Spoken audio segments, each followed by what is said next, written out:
Today, we will look at paintings by a family of artists by the name of Buttersworth and talk about some of the interesting bits of history that relate to the subjects of the paintings also.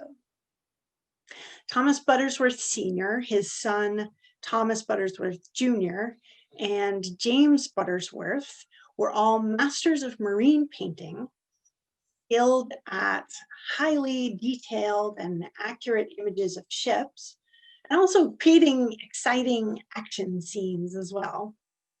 Thomas Buttersworth Sr. was born in 1768 on the Isle of Wight. Thomas Buttersworth Jr. is a little bit of a mystery. We don't know too much about him. And James was born in England and moved to the US. Some sources conflate the two Thomas Buttersworth into one person. Rudolf Schaefer wrote that there were definitely two Thomas Buttersworths, and his theory was that James was the son of Thomas Jr. and grandson of Thomas Sr.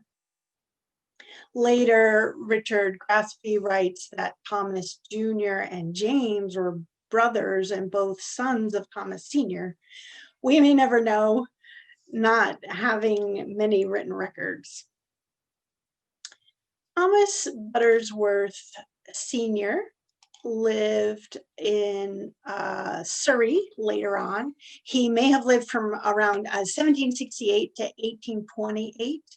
Thomas Buttersworth Jr. lived in Greenwich, maybe from 1797 to 1842. And James Buttersworth lived in London for a while. He lived from 1817 to 1894. The Buttersworth family painted all sorts of different marine scenes, from ships and storms to Navy actions to yacht races. And today we're going to look at some of these paintings and a little bit about the locations and events surrounding them. So this painting that you're looking at right now is one of my favorites. It's by Thomas Buttersworth Sr., which is the one we're going to start with. We're going to look at a few of his paintings. And this is just lovely. It reminds you of Dutch landscape paintings, which may have been an influence on him because you can see some similar techniques to create depth. These dark, colorful, high contrast objects in the front and very pale things in the back create a lot of space in the painting. I love this sort of ethereal castle in the mist. This is somewhere in Europe, but we don't know where. Maybe a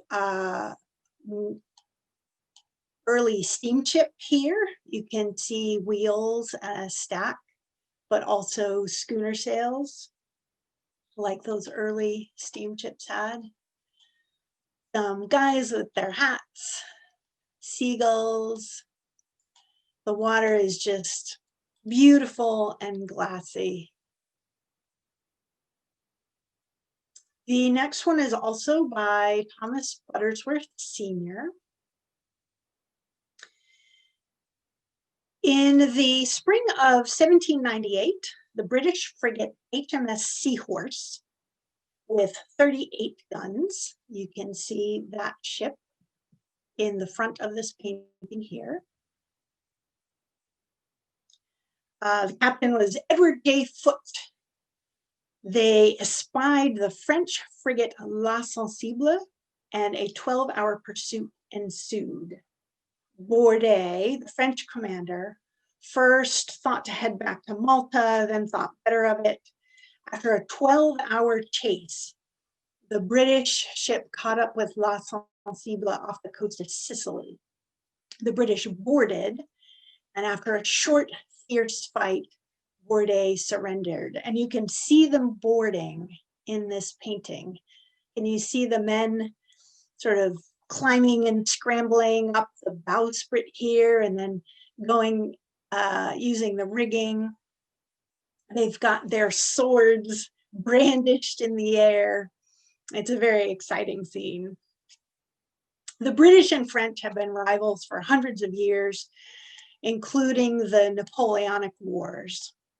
In this period around 1800, the British tried to blockade French ships, which not only made life difficult for the French merchants, but also US merchants and consumers too. Thomas Buttersworth enlisted in the Navy in 1795, and there is some evidence that he served earlier also. Thomas seems to be listed as an able-bodied seaman at the age of 22 on the brig Flirt, and later was definitely on the Caroline, listed as able-bodied, as opposed to ordinary seamen. These classifications determined a sailor's pay and were based on the sailor's ability and experience. By 1800, he was listed as a midshipman, which was sort of an apprentice officer. Thomas Buttersworth Sr. started painting while in the Navy, and at one point he was injured and recovered in the infirmary in Minorca. So I've got this chart, which is also in the Penobscot Marine Museum collections. And it's a chart of the Mediterranean. And so we can locate some of these places that we've been talking about. There's Minorca, where Thomas Buttersworth was invalided. Malta is down here, off of Sicily, which is off of the toe of the boot of Italy.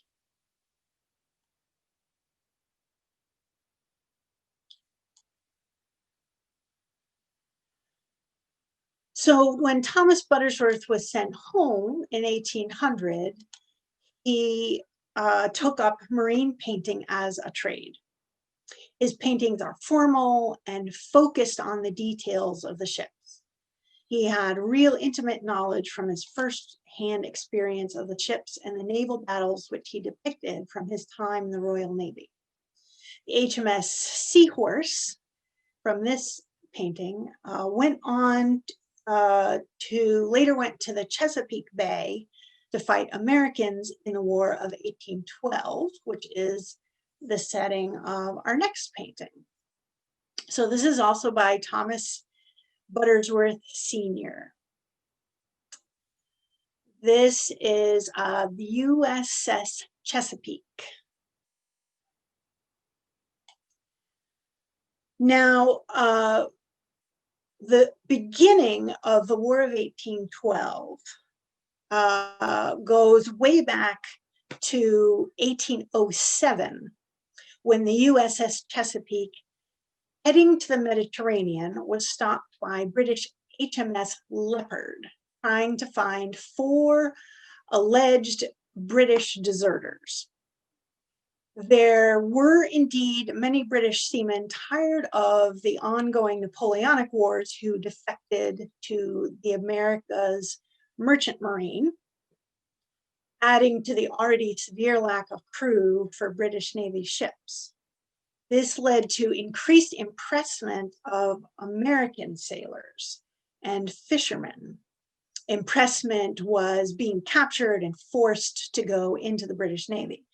The British justification for impressing American sailors might have been something like, after all, only a few years ago, they were British citizens, and basically they still are, because they shouldn't have rebelled, right? In fact, 3 of the alleged British deserters were Americans from Maryland and Massachusetts that had been impressed. Thomas Jefferson's response to the Chesapeake incident were embargoes that made everyone unhappy and resulted in an increase of smuggling.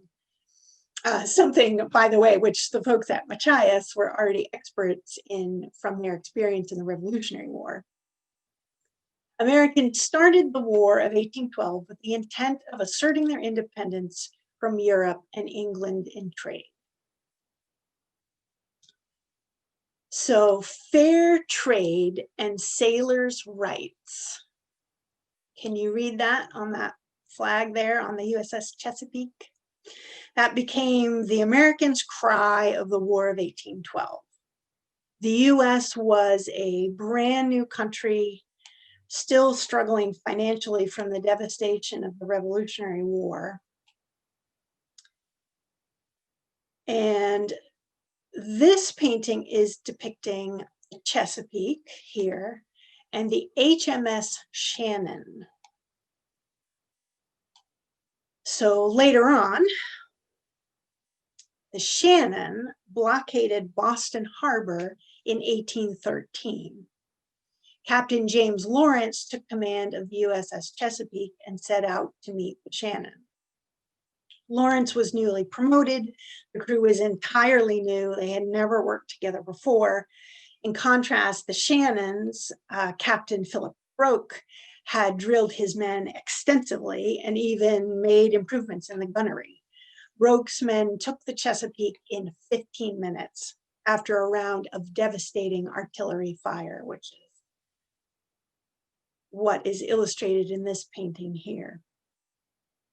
Lawrence famously ordered, "Don't give up the ship," but died of his wounds in a Halifax prison.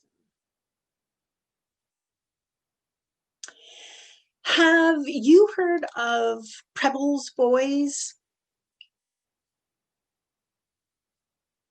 Edward Preble was from the city which is now called Portland, Maine. At the time it was called Falmouth. His family's home was destroyed during Henry Mowat's attack on the city, in which the majority of the town was burned. This attack was meant to punish the town for supporting anti-British activity, but indignation in the colonies over the excessive cruelty of the action ended up making the so-called burning of Falmouth one of the inciting events of the War of Independence from Britain, the Revolutionary War. So Edward Preble experienced this dangerous event firsthand as a teenager.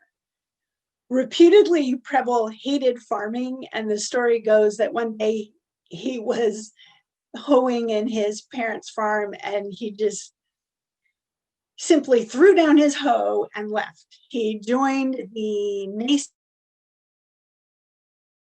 He was appointed commander by Thomas Jefferson in the very early years of the United States, when one of the crises facing the new nation were the attacks by the Barbary pirates, which were wreaking havoc on the US merchant marine. Preble was stern, focused, and successful, and many officers who served under him went on to be successful naval commanders. One of these men was Stephen Decatur, the commander of the 44-gun frigate, the USS United States, and that's the one that you see right here in this painting.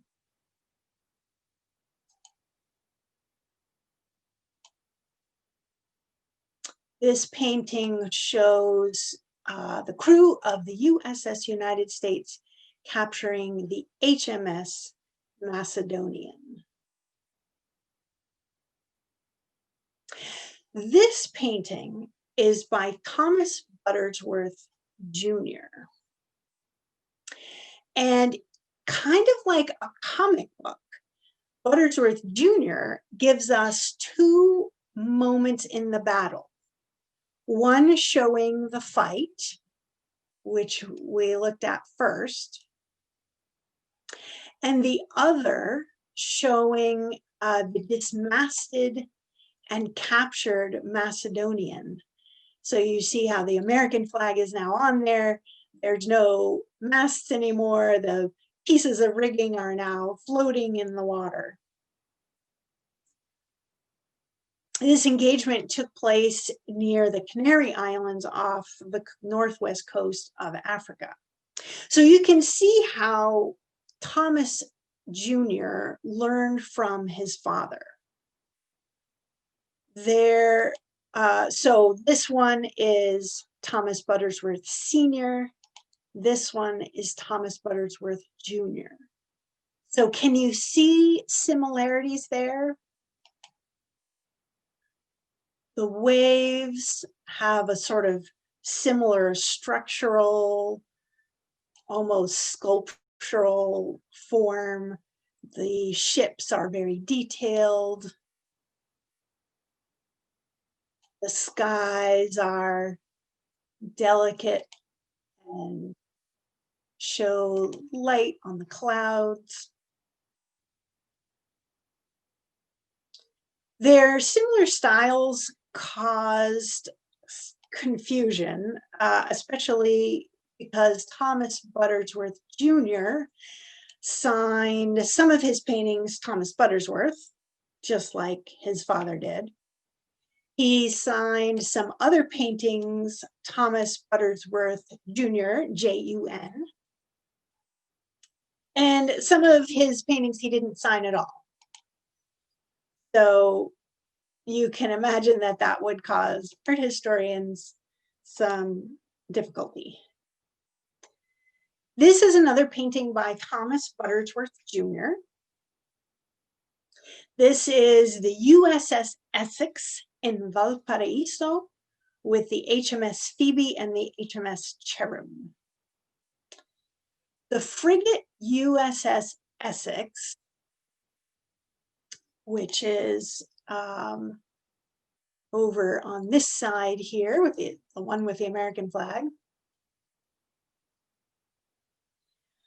It was one of the fleet of ships with Preble and Educator that fought the Barbary pirates. So this same ship was also fighting in the Mediterranean back then.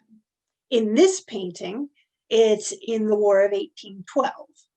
And the USS Essex in the War of 1812 had several successes taking British ships. And especially started taking British whalers and ended up taking 13 British whalers. The crew of the USS Essex put in at Valparaiso off the coast of Chile, which was neutral territory, but they were blockaded by the HMS Phoebe and Cherub. The Essex tried to escape, but a squall took down the topmast and they were captured by the British. And think about this, they're off of the coast of Chile, so they're on way over on the western side of South America. That's where the whalers are going to hunt whales in the Pacific.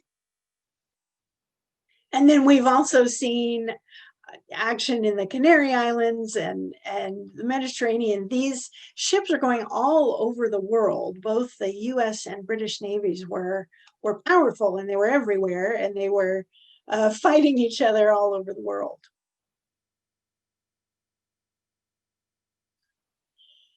Now we're going to move on to James Buttersworth. When he was 21, he married Anne Plowman in 1838 after their daughter was born. 3 boys were born and they needed an upgrade to their home. They moved around a couple of times in London and then they moved to the US. Now, to tell you about this painting, I have to tell you first a little bit about George Peabody, who lived from 1795 to 1869. He grew up in poverty in South Danvers, Mass., one of 7 children with a single mom. He volunteered in the War of 1812, and it was there that he met his first business partner, and together they began a business in dry goods. Later, he went into banking and moved to London. He loved England and stayed there for decades. His company, after his retirement, became J.P. Morgan and Company, which you may have heard of. At the end of his life, wealthy, no children, no legitimate children anyways, He remembered his difficult childhood, and he became a philanthropist. And that's what he was famous for. He died in Britain, and he requested that his body be returned home. And that's what this painting is about. So we can see ships in a harbor, and we can see docks and capstans and many warehouses all along the wharf, and a very long procession of people. And here is the casket of Peabody. And they're carrying the casket to the HMS Monarch. And they will load the casket on there. You can see it's both a full rigged sailing ship and a steamship. The HMS Monarch traveled back to Danvers, Mass. With the casket. Danvers, Mass. Is now called Peabody.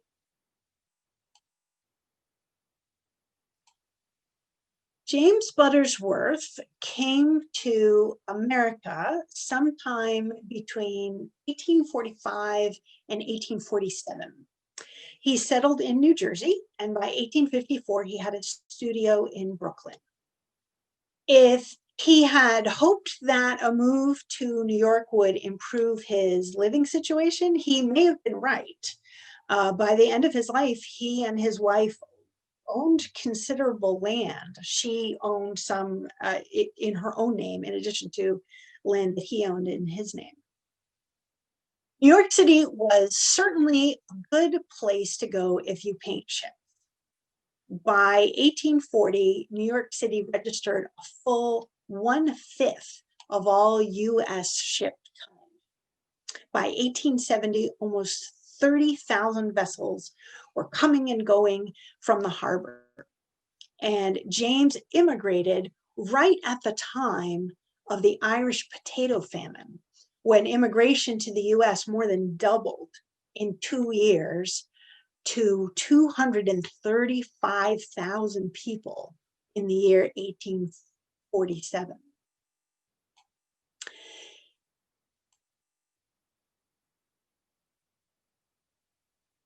Beautiful ships with their sails full of wind in New York City Harbor, and you can see 2 landmarks. Southwest Battery and Castle Williams. So Castle Williams is the one where you can see they're firing off signal. There's some fire and smoke coming out. And Southwest Battery is on the other side. They're made of brick, so they must have been painted white at this time. They're now brick color now. They started building these in 1807, along with several other defensive structures.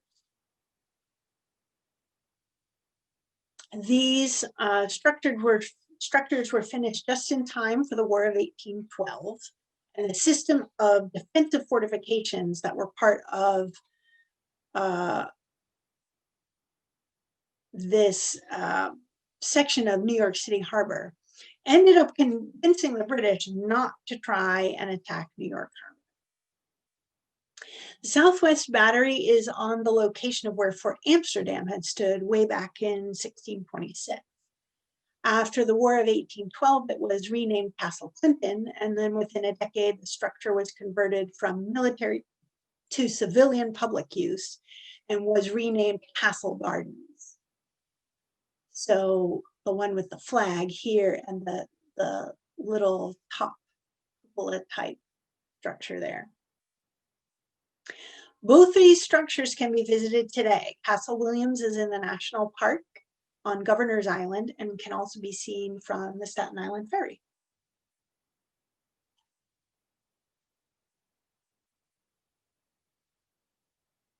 James started with his father's skill set and then expanded its applications. And he painted ships from all different angles, all different situations, all different weather and light. Some have compared James to Thomas Cole and the Luminists. He definitely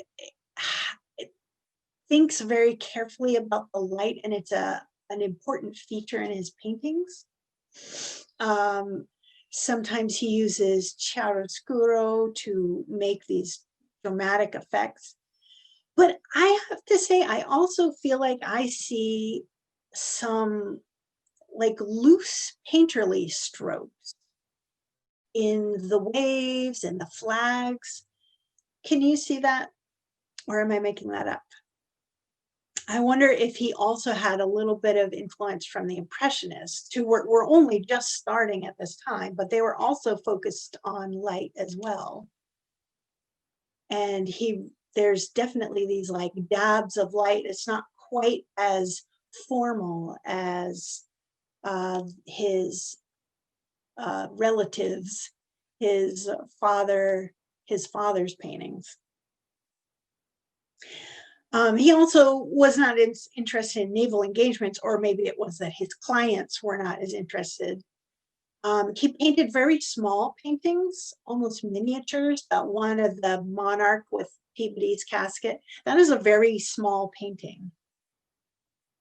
He did, like his father's, also use, very thinned paint, many layers of varnish in between that creates kind of a transparency and depth in the painting.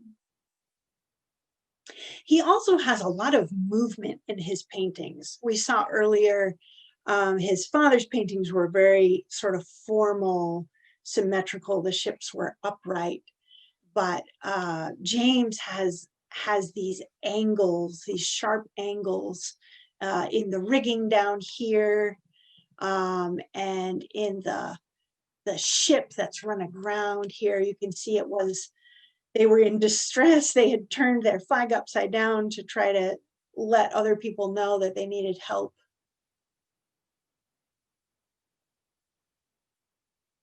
And this one too has got these beautiful angles that, you feel like that yacht is moving quickly through the water, pushed by the air.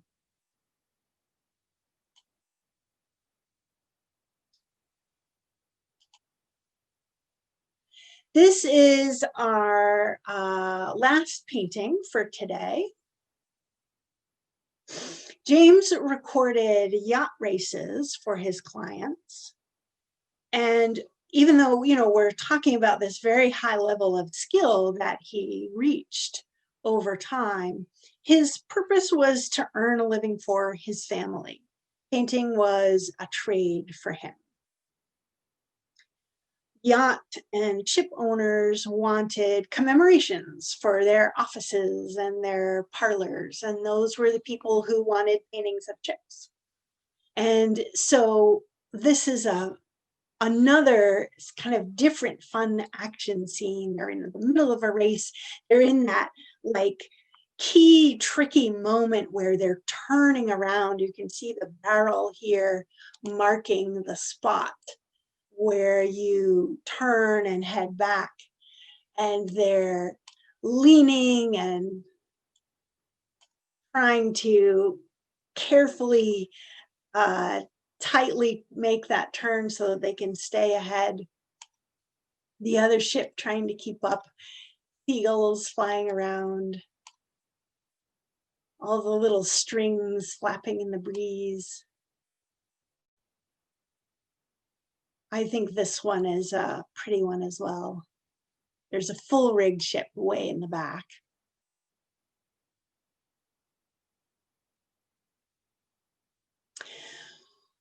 We will be showing another Buttersworth painting on November 20th. That's going to be of a packet ship that was lost off of Galveston, Texas, in the Gulf of Mexico in 1857. If you haven't seen our Peek into Paintings video series, check it out on our YouTube channel. We will put the link in the chat. And in one of those Peek into Paintings, I looked at 2 other different Buttersworth paintings. That one is called Mediterranean. That's the title if you're looking for it. So if you're curious to see a couple of more paintings, one by James Buttersworth and one by Thomas Buttersworth Jr., you can find that there. At the time that I made that video, I'm still learning about all the various theories surrounding the 2 Thomas Buttersworth.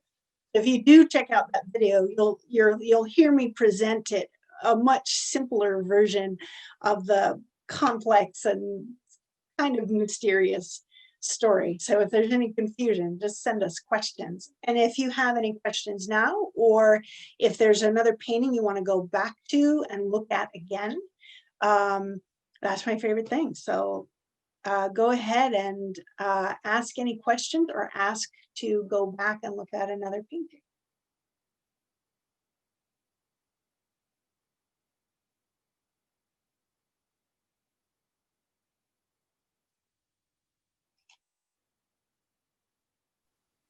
Sarah, how about you just walk us through some of the paintings again? Sure. Get a close look. And we'll give them a chance to ask questions. If they have any questions, just type them in the chat box, please.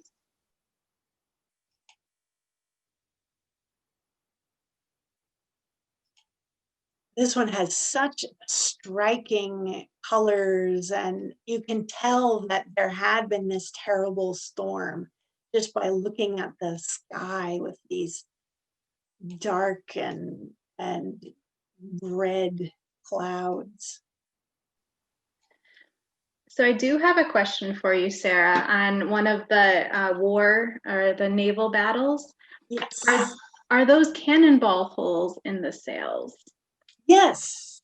Yes, they are. Let's go find one of those.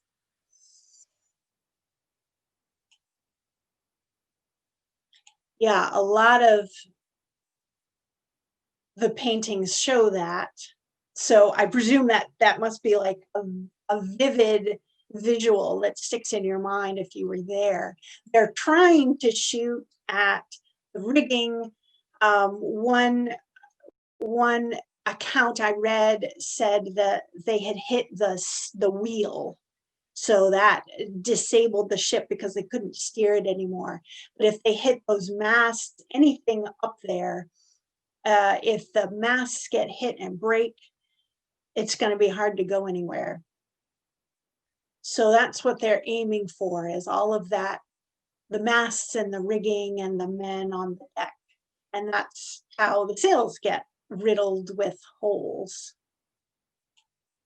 This one too, holes all through. Looks like Swiss cheese.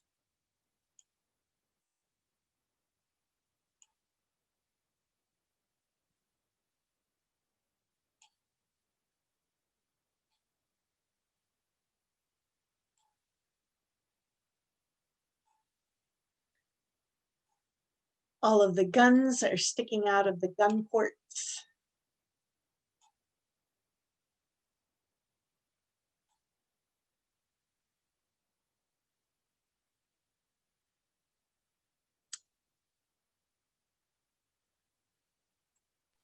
Okay, Sarah, we have a little bit of a longer question comment.